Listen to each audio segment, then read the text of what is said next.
এই হক নষ্ট ফিরিয়ে দেন মানে এটা নয় যে গার্লফ্রেন্ডকে কথা দিয়েছিলেন বিয়ে করবেন সেখান থেকে ফিরে আসা যাবে না, ব্যাপারটা কিন্তু এমন নয় আর কি।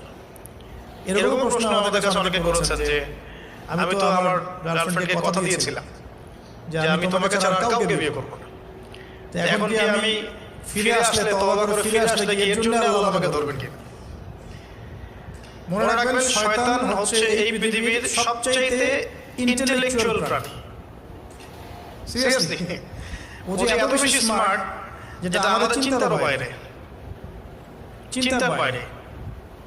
যখন শয়তান সরাসরি মানুষকে পথভ্রষ্ট করতে ব্যর্থ হয় তখন কিছু নেক্সট সুরত ধারণ করে। দিনী ভাই দিনী বোন, এটা নেক্সট সুরত, ঠিক আছে? তারপরে দাড়ি টুপি বলা মানুষের মধ্যে এটা ঢুকিয়ে দেওয়া যে আমি তো অনেক আবেদ মানুষ, পরেশগার,